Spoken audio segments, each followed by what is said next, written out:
Is Indian education useless? Big no. ના ही answer આય.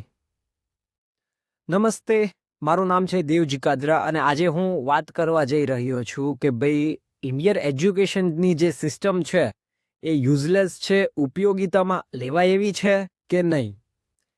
તમે બધાએ જોયું હશે કે મોટા મોટા પોલિટિશિયન લઈ લ્યો, એક્ટર્સ લઈ લ્યો કે ઇવન ફેકલ્ટીઝ લઈ લ્યો, હાઈ ક્વોલિફાઈડ એજ્યુકેશનલ ટીચર્સ, એ લોકો પણ એવું કહે છે કે ભાઈ ઇન્ડિયન એજ્યુકેશન જે છે એ બરાબર નથી.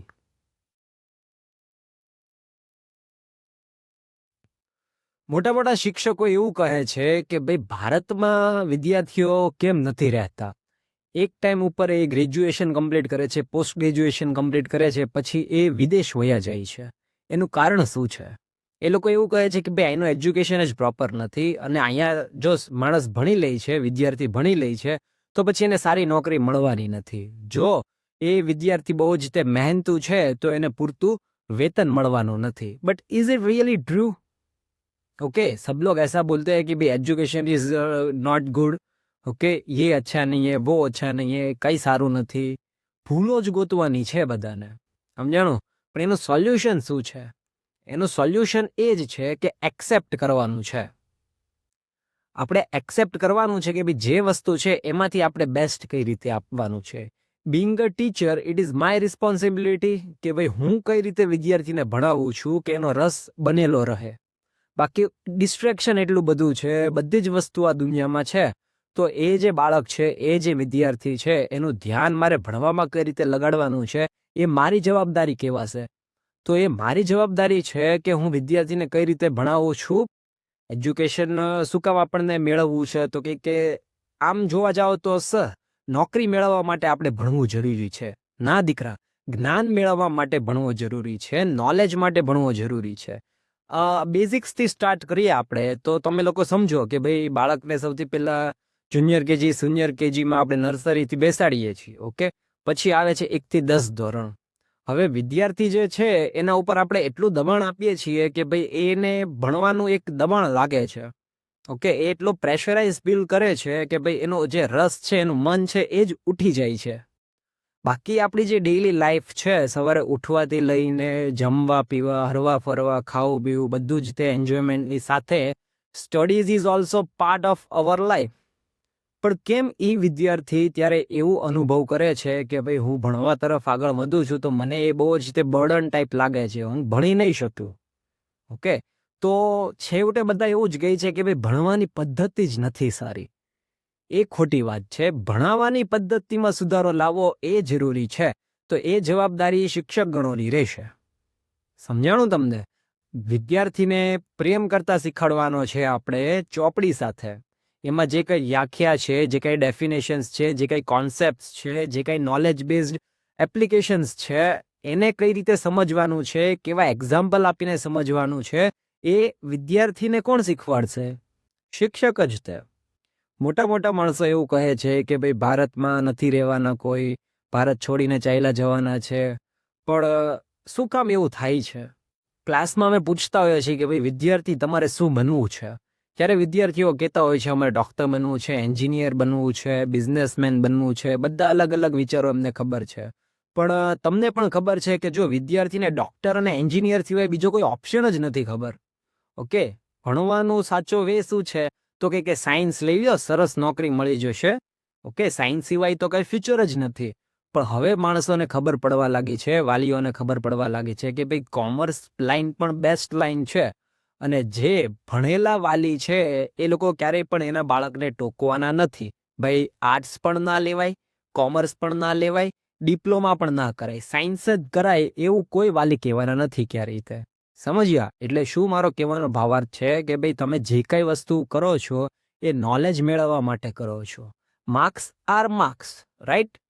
Degree is degree but not knowledge. Qualification is qualification but not knowledge.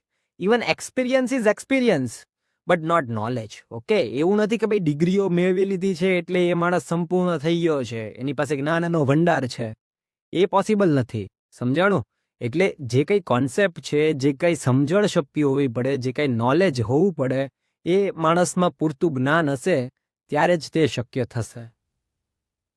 Back to the point, જેવી મેં વાત કરી તમને, શું વાત કરી કે ભાઈ વિદ્યાર્થીને આપણે નાનપણથી બેસાડીએ છીએ ભણવા માટે, પછી 10મા ધોરણમાં એને એટલું આપણે પ્રેશરાઇઝ કરીએ છીએ કે ભાઈ રિઝલ્ટ જ બધું છે.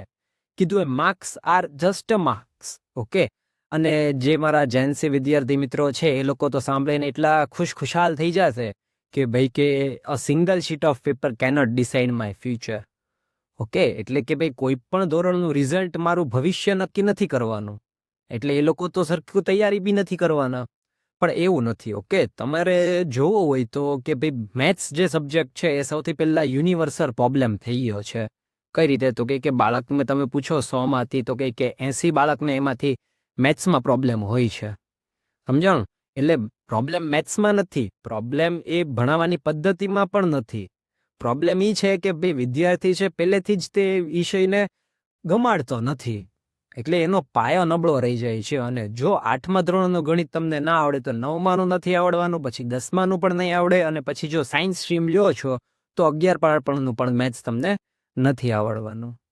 સમજાણું? આવી જ વસ્તુ આપણે સમાજ એટલે કે જે સોશિયલ સાયન્સ સબ્જેક્ટ છે એમાં પણ જોઈ શકીએ છીએ કે ભાઈ વિદ્યાર્થી જે છે એ સમાજ એટલે કે એસએસને પણ સરખું મગઅપ નથી કરી શકતું, કારણ કે એના જે કોન્સેપ્ટ છે, આન્સર્સ છે, એટલી બધી તારીખો છે, એ યાદ જ નથી રહેવાની. તો એ પણ કઈ રીતે યાદ કરાવવાની છે એ જવાબદારી શિક્ષકોની છે.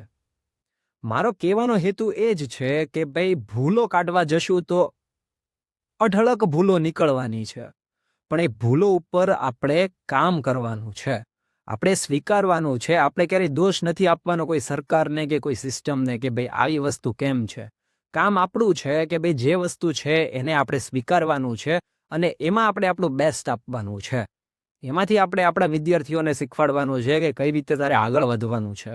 ખાલી બુકિશ નોલેજ પણ કામનું નથી, તમારે એને શીખવાડવું પડશે કે ભાઈ જીવન જીવવાની વ્યાખ્યા શું છે, કઈ રીતે તમે જીવન જીવવાનું હોય છે, કઈ રીતે તમારે તમારા પ્રોબ્લેમ્સને જાતે સોલ્વ કરવાના છે. કારણ કે સ્ટુડન્ટ જે છે એ એના પ્રોબ્લેમ્સ કોઈને કહી શકવાનો નથી.